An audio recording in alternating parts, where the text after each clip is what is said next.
देखिए हम तो मैत्री में विश्वास रखते हैं, मुझे नहीं लगता इसमें कोई दो राय है।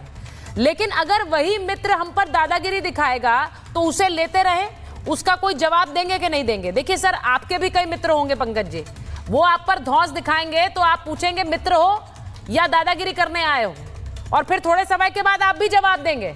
तो मुझे ये पूछना है कि आपकी नीति भारत वाली नीति होगी या नहीं होगी, या आपकी नीति ये नहीं है, आप दादागिरी सहते हैं?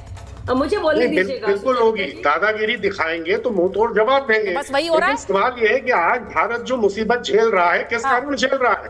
अमेरिका ने हम पे जो 50% टैरिफ लगाया है वो इसलिए लगाया ना कि हमने रूस से सस्ता तेल खरीदा। नहीं तो चीन भी तो खरीद रहा है, उसका क्यों नहीं लगा रहा? भारत को हुआ। नहीं, एक सेकंड पंकज जी, हमसे कहीं ज्यादा चीन ले रहा है, हमसे कहीं ज्यादा चीन ले रहा है, चीन पर नहीं लगाया है। इसके पीछे पर्दे के पीछे का खेल कुछ और है, पर्दे के पीछे का खेल कुछ और है। और सीधी बात यह है कि हम इस दादा, हाँ शाहजेद जी बोलिए, शाहजेद जी बोलिए। रिबटल चाहूंगी, हाँ मैं छोटा सा रिबटल चाहूंगी। मैं पंकज भाई को जो अपनी भड़ास निकाल रहे हैं, समझ सकती हूँ, तो मैं उनकी जो भड़ास निकालने की जो पूरा उनका जो मंशा है उसका जवाब देना चाहूंगी कि आज का अखबार पढ़ लीजिए भाई मेरे, और देखिए इंडियन इकोनॉमी कैसा कर रही है। और जून क्वार्टर का क्या रिपोर्ट आई है कि फास्टर देन एक्सपेक्टेड 7.8% की ग्रोथ आ रही है, बावजूद इसके कि हालात इतने खराब हैं। तो आपको तो बहुत बुरा लगेगा, लेकिन हमारी इकोनॉमी ठीक ठाक है, ग्रोथ भी बहुत अच्छा है, इससे आपको बड़ी तकलीफ होगी। अच्छा, आप बार बार जिक्र कर रहे हैं कि हमने नारे लगवाए ट्रम्प के, हाउडी मोदी था वो, ट्रम्प उसमें आए थे। और क्या भूल गए कि जब जो बाइडेन 4 साल बाकायदा अमेरिकन प्रेसिडेंट रहे हैं, तो रेड कार्पेट से प्रेसिडेंशियल एक इनविटेशन के तौर पे मोदी जी गए थे, और उसी वक्त गए थे और सारे के सारे डेमोक्रेट्स ने उनके साथ सेल्फीज ली थी। तो रिश्ता जो बाइडेन के साथ भी अच्छा था और ट्रम्प के साथ भी अच्छा रहा है। भाई साहब, आपकी याद ताजा कराना चाहती हूँ। तीसरी और जरूरी बात, आप तो बड़ा रो पीट रहे थे, कह रहे थे अरे ट्रम्प ये कह रहा है, ट्रम्प जो कह रहा है कि उसने सीज फायर कराई है। हम लोग ने तो कहा नहीं, लेकिन पाकिस्तान तो उनकी गोद में बैठ गया, और उसके वजह से आपको लगता नहीं कि शायद ट्रम्प का रवैया बदला है? क्योंकि जैसे कि सुचरिता जी ने कहा, ट्रम्प तो ज्यादा ले रहा है तेल, उस पर टैरिफ नहीं है।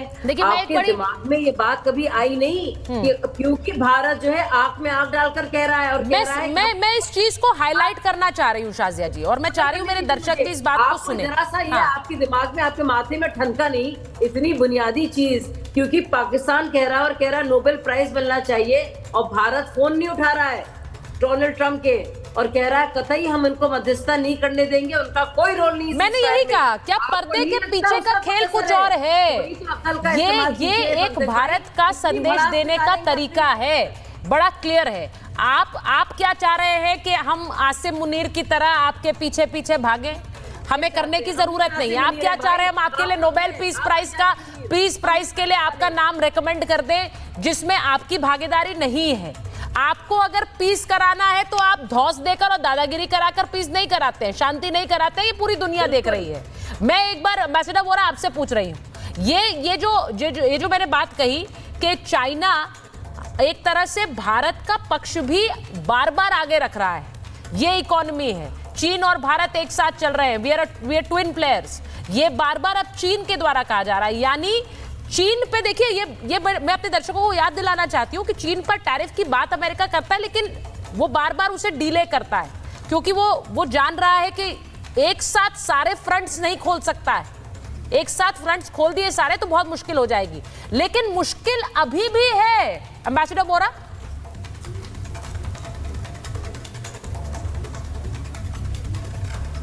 बहुत बहुत धन्यवाद। आपने जो भी प्रश्न पूछा, जो मैं सुन पा रहा हूँ, सबसे पहले तो मेरी ये शिकायत है हमेशा की तरह कि आप 3 जनरल बिठा देती हैं वहाँ पे। जनरल सिन्हा है, जनरल सिवाच है, और जनरल शाजिया इल्मी भी हैं, और मैं अकेला डिप्लोमेट बीच में पिस जाता हूँ। अब आपने तो बात पूछी है डोनाल्ड ट्रंप साहब के बारे में, इतना मैं कहना चाहता हूँ मैम कि अभी कंसिस्टेंसी जो होती है वो डिप्लोमेसी में, आप उस पर भरोसा मत करिए। चीन नाराज है इस समय अमेरिका के साथ, हम सब जानते हैं अमेरिका नाराज है चीन के साथ। तो चीन अगर मुझसे दोस्ती कर रहा है, ये नहीं है कि एकदम से मोहब्बत हो गई है मुझसे। इस समय वो अपने इंटरेस्ट को देख रहा है, मैं भी अपने इंटरेस्ट देख रहा हूं। ये नहीं है कि मैंने चीन को सब कुछ माफ कर दिया और भाई भाई फिर बन गए, मैं भी अपना इंटरेस्ट देख रहा हूं। सब लोग ये खेल खेला जा रहा है। एक बहुत पॉपुलर डांस है यूनाइटेड स्टेट्स में, उसको ट्रायंगल डांस कहते हैं, मैं उसको ट्रायंगो कहता हूं। भारत, अमेरिका और चीन इस समय ट्रायंगल डांस कर रहे हैं कि ये उसके साथ, मैं इसके साथ, इसके साथ। कब तक ये चलेगा आई कैन नॉट से, लेकिन मेरा मानना है कि अमेरिका इस समय जो कुछ कर रहा है, जो कोर्ट में चैलेंज हुआ है ट्रंप साहब के डिसीजन को टैरिफ्स पर, जो हमने और कुछ चीज़ें देखी हैं अमेरिका के अंदर हो रही हैं, मुखालफत हो रही है, मेरा मानना है कि वो ज़रूर इसका समझौता करेंगे। मैम, बेसिकली ट्रंप साहब जितने मर्जी बहादुर हों, लेकिन आप रूस, चीन और India at the same time तीनों को आप नाराज नहीं कर सकते, इतनी आप में भी ताकत नहीं है। अंबेसडर बोरा, आज के समय में मैंने शुरुआत इस शो की इस बात से की कि कैसे जापान ने एक डील को लेकर उसे मुलतवी किया है। क्यों किया है? क्योंकि जिस जापान ने डील कर ली। अब देखिए टैरिफ का खेल कैसा है, मेरे दर्शक जरा इसे समझें कि डोनाल्ड ट्रंप ने आते ही कहा कि टैरिफ हम लगा देंगे अगर आप हमारे साथ ट्रेड डील नहीं करेंगे, यानी आप ट्रेड डील कर लेंगे तो हम आपको उस टैरिफ की मार से बचा पाएंगे। जापान ने ट्रेड डील कर ली, जापान ने ट्रेड डील कर ली जिसमें $550 बिलियन का निवेश की बात जापान ने कर दी। लेकिन उसमें हुआ क्या है? उसमें हुआ ये कि अब डोनाल्ड ट्रंप कह रहे हैं कि जो भी पैसा जापान निवेश करेगा तो वो पैसा तो अमेरिकी मुनाफे के लिए की तरह इस्तेमाल होगा। जापान कह रहा है उसमें तो हमारा भी हिस्सा होगा क्योंकि ये दोनों देश मिलकर कर रहे हैं काम।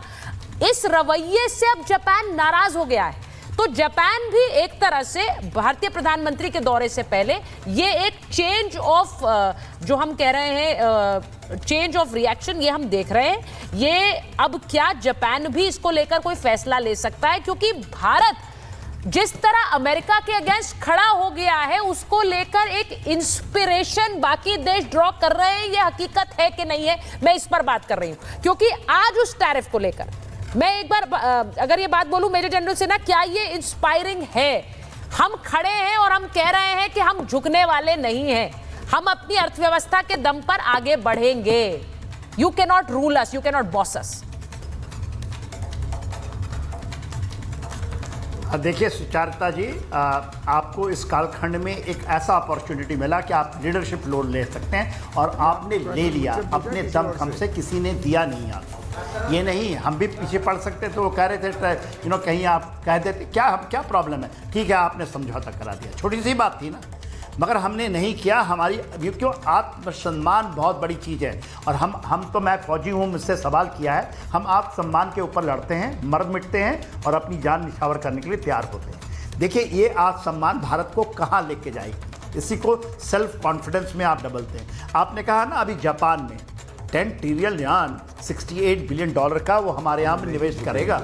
इसके अलावा स्पेन ने वहाँ पर आपका F-35 ख़त्म कर दिया, कह दिया क्योंकि भारत को देखा। उसके बाद स्विट्जरलैंड, जर्मनी, फ्रांस, ऑस्ट्रेलिया से आ गया। ऑस्ट्रेलिया ने कह दिया ना आपको, ब्राज़ील के वहाँ कहते हैं। तो आपने कहा ना कि ये जो आपने किया और लीडरशिप की, साउथ अफ्रीका